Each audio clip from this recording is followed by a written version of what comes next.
트럼프 행정부가 내일 이란의 자금줄을 죄기 위한 대규모 경제 제재를 발표합니다. 이란은 미국의 절박함을 드러내는 반복된 시나리오로 군사적 패배의 증거라고 평가절하했는데요. 워싱턴 연결해서 자세히 알아보겠습니다. 홍상희 특파원, 트럼프 행정부의 이란 경제 압박 계획이 임박한 상황인데요. 어떤 내용이 예상됩니까? 네, 스콧 베선트 미 재무장관은 한국 시간으로 내일 새벽 1시쯤 구체적인 이란 경제 제재 계획을 밝힐 예정입니다. 트럼프 대통령이 전례 없는 규모의 경제 전쟁이라고 지칭한 이번 제재는 이란의 자금줄을 쥐는 데 초점이 맞춰질 것으로 보입니다. 앞서 트럼프 대통령은 금융기관이나 기업, 정부기관을 통해 이란의 생명줄을 제공하는 국가는 엄청난 경제적 대가를 치르게 될 거라면서 제3국을 겨냥한 연쇄 제재를 예고했죠. 군사작전으로 6개월째 접어든 이란 전쟁을 해결하기 힘들다고 판단하면서 이란의 경제난을 악화시켜 호르무즈 해협 재개방에 나서도록 하겠다는 의도로 풀이됩니다. 중국을 포함해 이란과 거래하는 제3국 해운회사와 금융기관에 대한 2차 제재 패키지가 발표될 가능성이 나오고 있는데요. 전문가의 설명 들어보시죠. Primary sanctions against Iran itself have already been in place, but now secondary sanctions would be against other countries who engage in sort of economic trade with Iran that would extend them what the administration is calling an economic lifeline. 촘촘한 경제 봉쇄로 이란 재정을 고갈시키겠다는 전략인데 이란도 상당한 타격을 받게 될 것으로 보입니다.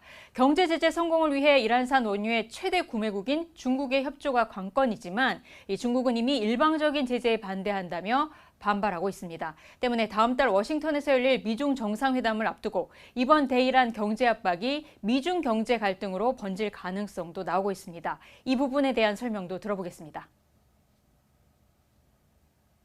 So it's possible once again that we could see the Chinese push back against this, and that could push the U.S. and China further down the road, potentially into a trade war, going back and forth.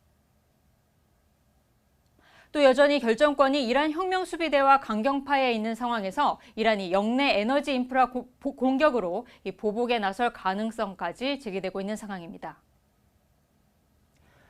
네, 이란의 반응을 봤더니 미국의 경제 제재를 평가절하하고 있다고요?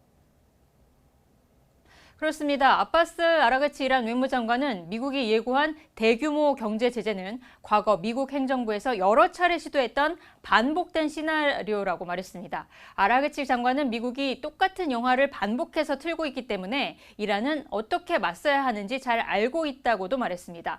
또 미국이 경제 제재로 선회한 건 그만큼 절박하다는 증거라고 평가했는데요. 아라그치 장관의 말도 들어보겠습니다. اینکه از عملیات نظامی و اینکه میزنیم چنان میکنیم فلان میکنیم ها رسیدن دوباره به اینکه همون طرحهای قدیمی رو بیارن این نشون میده که واقعا مستعصل هستن و در مقابل ملت 이란 بزرگ 혁명 ایران 수비대도 미국이 경제 전쟁에 나선 건 군사적으로 패배했다는 의미라며 미국의 이번 압박은 전혀 새로울 것이 없다고 깎아내렸습니다. 이란은 그러면서도 미국이 대화로 돌아와 해결책을 찾아야 한다고 강조하기도 했는데요.